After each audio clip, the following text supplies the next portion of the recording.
নমস্কার, পুতুল পুরাণে আপনাদের সবাইকে স্বাগত জানাই। প্রতিবারের মতো আজও এসে উপস্থিত হয়েছি আরেকটি চমৎকার ঐতিহাসিক ঘটনার উল্লেখ করতে, বিবরণ দিতে। সুতরাং মন দিয়ে শুনুন, আপনাদের মতামত জানান এবং পুতুল পুরাণকে অবশ্যই সঙ্গে রাখুন। আজ শোনাব বিদেশি কর্নেলের শিব ভক্ত স্ত্রী। কি শিরোনাম শুনে কিরকম মনে হচ্ছে? আমরা ভারতীয় দর্শন, ভারতীয় সনাতন হিন্দু ধর্মে শিবের অস্তিত্ব, শিবকে দেবতা হিসেবে মানা, এসব তো ঠিক আছে, কিন্তু বিদেশি কর্নেল, তার স্ত্রী, তিনিও বিদেশিনী, তিনি কেমন করে শিব ভক্ত হয়ে পড়লেন? আজকের এপিসোডে সেই ঘটনারই উল্লেখ করব। সময়টা 1880। ভারত তখন ইংরেজদের অধীনে। সে সময় ইংরেজদের সঙ্গে আফগানদের যুদ্ধ চলছিল এবং সেই যুদ্ধে আফগানদের কাছে ইংরেজরা পরাস্ত হয়। সেই যুদ্ধের নেতৃত্বে ছিলেন কর্নেল মার্টিন।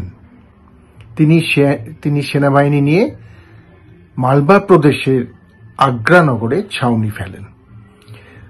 কর্নেল মার্টিনের কাছে প্রধান সেনাপতির তরফ থেকে নির্দেশ আসে যে পুনরায় আফগানদের আক্রমণ করতে হবে।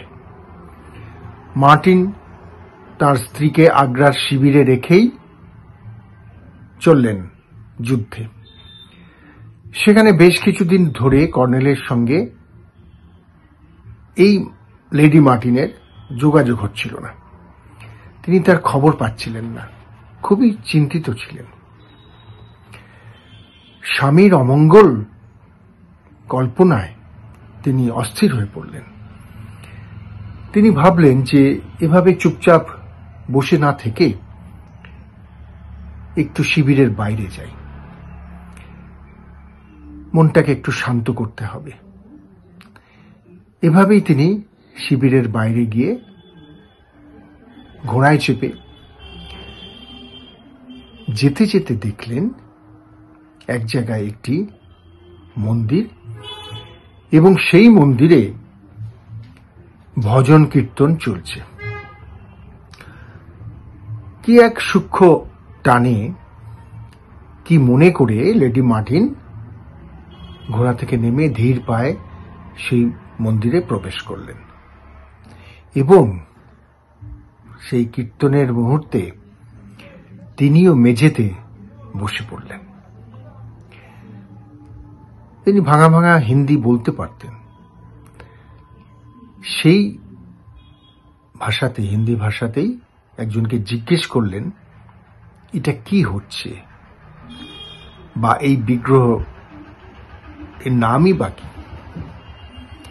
তো সেই ভক্ত লেডি মার্টিনকে শোনালেন, ইনি হচ্ছেন ভগবান শঙ্কর, মহাদেব। এনার কাছে যদি কোনো মানত করা হয় তা পূরণ হয় এবং তিনি অল্পতেই সন্তুষ্ট হন। এই কথা শোনার পর লেডি মার্টিনের মনে তার স্বামীর জন্য তিনি মানত করলেন। তা তিনি সেই গঙ্গা তীরবর্তী অঞ্চলে যে মন্দির, সেখানে বসে তিনি কীর্তন শুনতে শুনতে খানিকটা ভাবাবিষ্ট হলেন। লেডি মার্টিন তখন কি করবেন? তিনি ভাবলেন যে তাহলে ভক্তিপূর্ণ হৃদয়ে যদি ঈশ্বরের ভজনা করা যায়, এই শঙ্করের ভজনা করা যায়, এই মহাদেবের ভজনা করা যায়, তাকে ডাকা যায় যেমন অন্যান্য ভক্তরা করছেন, তাহলে নিশ্চয়ই ফল পাওয়া যাবে, সুফল পাওয়া যাবে। তা লেডি মার্টিন তখন ভাবলেন যে আমি তাহলে ভজনা করব। তিনি কি করলেন, পণ্ডিতদের সঙ্গে কথা বললেন এবং তিনি পণ্ডিতরা বললেন যে একটা যজ্ঞ করতে হবে। তার তিনি রাজি হলেন এবং 11 দিন ধরে সেই যজ্ঞ হয়েছিল। সেই 11 দিন ধরে যে মহারুদ্র যজ্ঞ হয়েছিল, সে সময় লেডি মার্টিন সকালবেলা স্নান সেরে পরিষ্কার বস্ত্র পরে নগ্ন পায়ে মন্দিরে যেতেন এবং পদ্মাসনে বসে তিনি সেই মহাদেবের ধ্যান করতেন। তিনি ওং নমঃ শিবায় এই মন্ত্র যা পণ্ডিত বলে দিয়েছিলেন সেটি জপ করতে থাকেন। এই মন্ত্র জপ করতে করতে 11 দিন ধরে যে যজ্ঞ, মহারুদ্র যজ্ঞ সম্পন্ন হল।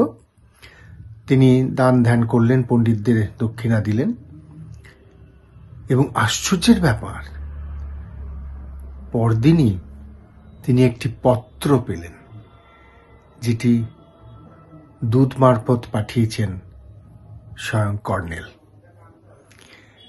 তিনি উচ্ছ্বসিত হলেন। তিনি স্বীকার করলেন যে হ্যাঁ, ভক্ত হিসেবে তিনি সফল হয়েছেন, ভগবানকে ডেকেছেন, ঈশ্বর ভজনা করেছেন, মহাদেব শিব তার কথা শুনেছেন। তিনি সেই পত্র খুললেন। কি লেখা ছিল সেই পত্রে? সেই পত্রে কর্নেল মার্টিন লিখেছেন যে তিনি যুদ্ধে জয়লাভ করেছেন এবং খুব তাড়াতাড়ি তিনি ফিরে আসছেন। এই কথা শুনে তো লেডি মার্টিন আনন্দে আত্মহারা হয়ে গেলেন। তিনি তখন অপেক্ষা করতে থাকলেন কবে ফিরবেন কর্নেল। এবার কর্নেল ফেরার পরে তিনি সবিস্তারে সব জানালেন কর্নেলকে যে কি কি ঘটেছিল এবং তিনি 11 দিন ধরে অত্যন্ত পবিত্রতার সঙ্গে তিনি সেই যজ্ঞে সামিল হয়েছেন। এ কথা শুনে, এবং সেটা কর্নেলের ভালোর জন্যই করেছেন, এ কথা শুনে কর্নেল খুব অবাক হলেন। নিজের স্ত্রীর এই যে মহাদেবের প্রতি এই যে ভক্তি শ্রদ্ধা, এটা জেনে তিনিও আপ্লুত হলেন এবং তিনি তখন কি করলেন না, এই যে মন্দির গঙ্গা তীরবর্তী যে মন্দিরের ভগ্নদশা, সেটি সংস্কারের কাজে হাত লাগালেন। সেই মন্দিরটিকে অত্যন্ত সুন্দর সুচারুরূপে পুনর্নির্মাণ করালেন। তার স্ত্রীর এই যে শিব ভক্তির নমুনা, এটা তাকে এতটাই আনন্দ দিয়েছিল, তিনি স্ত্রীর এই ঈশ্বরের প্রতি ভক্তি দেখে এই কাজটি তিনি করলেন এবং এই মন্দিরটি কর্নেল দ্বারা পুনর্নির্মিত হলো এবং আজও সেটি সেখানে বিদ্যমান। কাছাকাছি বিদেশি কর্নেলের স্ত্রীর এই শিব ভক্তি আমাদের অবাক করে, আপনাদেরও নিশ্চয়ই করেছে। এরকমই নতুন নতুন আরো ঘটনা নিয়ে আসবো, ঐতিহাসিক সব চমৎকার চমৎকার ঘটনা। শুনতে থাকুন, সঙ্গে রাখুন পুতুল পুরাণ।